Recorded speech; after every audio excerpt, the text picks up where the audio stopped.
Hey, Tukuriada, my human being on the other side of the planet in my neighborhood.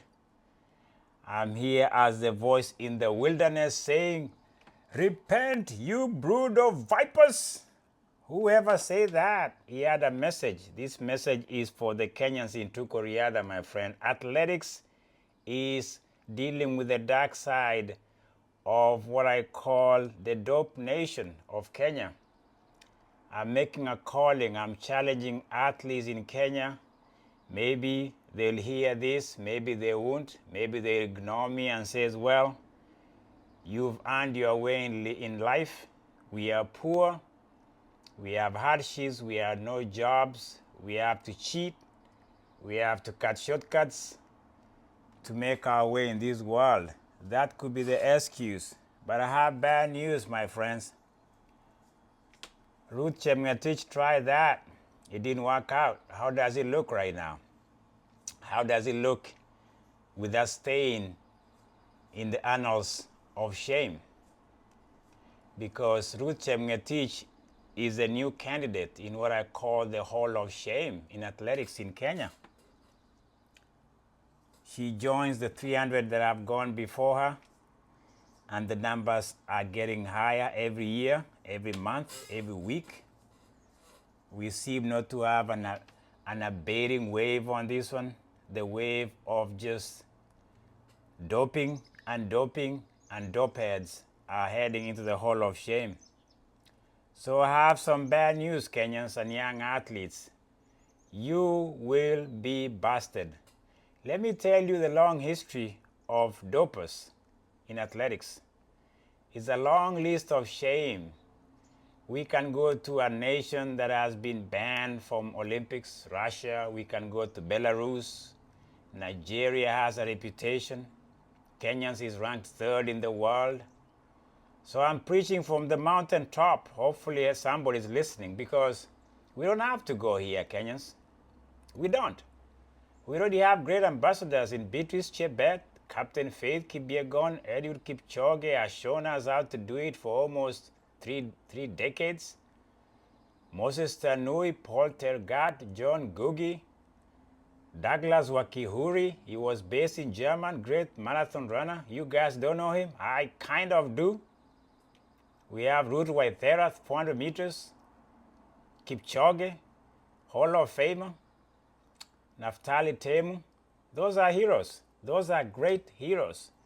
They won it. Ezekiel Kimboy, great steeplechaser. Moses Tanui. Oh, Kiptanui. Moses Kiptanui, great steeplechaser. World record all at a certain point. We've exported even talents to Denmark. Wilson Kipketer. We know them all. If we can sing to those tunes of the greatest, why do we have to have the Hall of Shame, Kenyans? That's the question for me this morning. On a Good Friday, I hope we can just not keep saying crucify him on a Friday. We can at least say, let's save the reputation of a country that is going down the drain. You know what I find interesting and fascinating about Kenya is that we are talented. People have invested tons of money to understand why Kenyans produce massive number of athletes. Historically, we've done that. The DNA, is it the culture? Is it the food? Is it the altitude? Is it just being at the equator? Is it our way of life? The science have been camping in Kenya for a long time. People want to know why we are good, Kenyans. People want to know. Some of us are a product of what is good. We are the pipeline of what brought us to America. The Paul Rangs of this world. The Bernard Lagat of this world. Guys, I'm going to have to paint a good picture for Kenya, because right now Kenya is suffering from what I call a recession of trust, a deficit of trust. I'm in a forum that every time a Kenyan runs great time, even the Beatrice of this world. Faith ran great time, broke world record 3 weeks ago. Fanuel Koech ran 3:27:15. The forum is always asking questions. Is this real? Are these Kenyans not juiced up? They already have too many of them. I don't know whether Kenyans know this. When it comes to us, our stand in the world, it's not that great. It's not. Somebody one time called African countries shithole countries. The other day, they were even asking whether we can speak good English. Follow the news, man. The people in the continent of Africa, just to stand on the podium is an honor, is a privilege. It's something we've worked our butts off to get there. And we cheer them to that big podium, to the pinnacle of glory in athletics. We've seen a national anthem being sung in the Olympics, World Championship, whatever. So for them to stand there and for us to have a stain to deal with, these drug cheaters, these Ruth Chepngetich and the rest of them. People, when they're asked questions, what do you think of doping? They say, I don't know, people are talking. Ruth, you just brought another shame to athletics world. You should be addressed as a person who has let the country down, okay? And even the fact that some leaders thought it was okay to defend her after she was questioned and now she's been found with her pants down really brings some wrong energy for me here, because when you think about it, we as a country, we as a nation, we have what it takes to win, to participate, to medal, and to be global trotters of glory.